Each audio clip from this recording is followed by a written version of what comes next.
বিরতির পর স্বাগত। এবার বিহারের দিকে নজর রাখতেই হচ্ছে, কারণ হোলির দিন এক বিহারের পুলিশ অফিসারের উপর হামলা চালানো হয়। ধারালো অস্ত্র দিয়ে আঘাত করা হয় পুলিশ অফিসারকে। দুদিন আগেই দুই পুলিশ অফিসারকে খুন করেছিল দুষ্কৃতীরা। আবারও হোলির দিন বিহারের এক পুলিশ অফিসারের উপর হামলা চালানো হয়, আঘাত করা হয় ধারালো অস্ত্র দিয়ে। কেন এই ঘটনা বারবার ঘটছে বিহারে, বিস্তারিত জানবো। টেলিফোন লাইনে যুক্ত হয়ে গেছে প্রতিনিধি রাজীব দত্ত। রাজীব, ঠিক কি জানতে পারছো? তবে তার আগে পুলিশ আধিকারিকের বক্তব্য শোনাচ্ছি। कल होली पर्व को लेकर दिनांक 14/3/25 को विधि व्यवस्था संधारण के लिए पनेर थाना के अवर निरीक्षक विवेक कुमार साथ अन्य सशस्त्र बल और पदाधिकारी के साथ ड्यूटी पे निकले थे। संध्या 7:30-8 बजे के करीब में जब वो खासपुर बैंक ऑफ बड़ौदा के सामने पहुंचे तो पूर्व से 10-12 लोग नशे के हालात में रोड पे खड़े थे। वो पुलिस की गश्ती गाड़ी को देख के भाग गए। उनमें से 2-3 लोग वहीं पे रुक गए थे। उनसे पूछताछ के क्रम में वो पुलिस के साथ उलझ गए, धक्का मुक्की करने लगे और हाथापाई उसी हो गई। उसके बाद उनको बैठ के गाड़ी में बैठाया गया। उसके बाद अगल बगल के ही कुछ लोग और इकट्ठा हो गए, माहौल बिगाड़ने का कोशिश करने लगे। उसके बाद 2 लोगों को डिटेन कर थाना लाया गया। थाना लाने के बाद वहीं विवेक कुमार के लिखित आवेदन के आधार पर प्राथमिकी दर्ज की गई।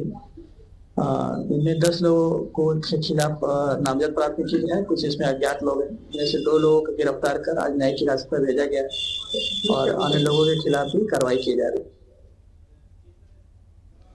আপনারা শুনলেন পুলিশ আধিকারিকের বক্তব্য। আমি আরো বিস্তারিত জানবো। টেলিফোন লাইনে যুক্ত হয়ে গেছে প্রতিনিধি রাজীব দত্ত। রাজীব, ঠিক কি জানতে পারছো?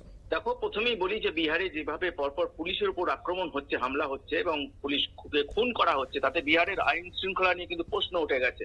বিরোধীরা প্রশ্ন তুলছে, যেটা গতকাল হয়েছে, গতকাল একটু রাত্রের দিকে হয়েছে। সেই সময় এই বিবেক যাদব, যিনি মুতাসিল থানার একজন অ্যাসিস্ট্যান্ট সাব ইন্সপেক্টর, তিনি পাটনা থেকে কিছুটা দূরেই কাশীপুর একটা জায়গায় গ্রামে তিনি টহল দিচ্ছিলেন এবং গাড়ি নিয়ে তারা টহল দিতে বেরিয়েছিলেন। সেই সময় তার সঙ্গে আর কয়েকজন পুলিশ কর্মী ছিল। তারা টহল দিতে দিতে দেখেন যে একটা জায়গায় কয়েকজন যুবক তারা মানে মদ খাচ্ছে। অর্থাৎ জানো যে বিহারে মদ নিষিদ্ধ এবং গতকাল হোলি ছিল এবং তারা তখন যুবকদের যে ধরতে যায়, যে তারা মানে তাদের সঙ্গে স্কাপলিং হয়, অর্থাৎ ধাক্কাধাক্কি হয়।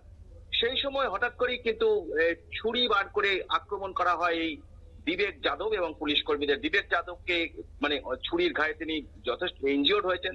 তার বহু শরীরে মানে বহু জায়গায় কেটে গেছে এবং তার অবস্থা কিন্তু আশঙ্কাজনক।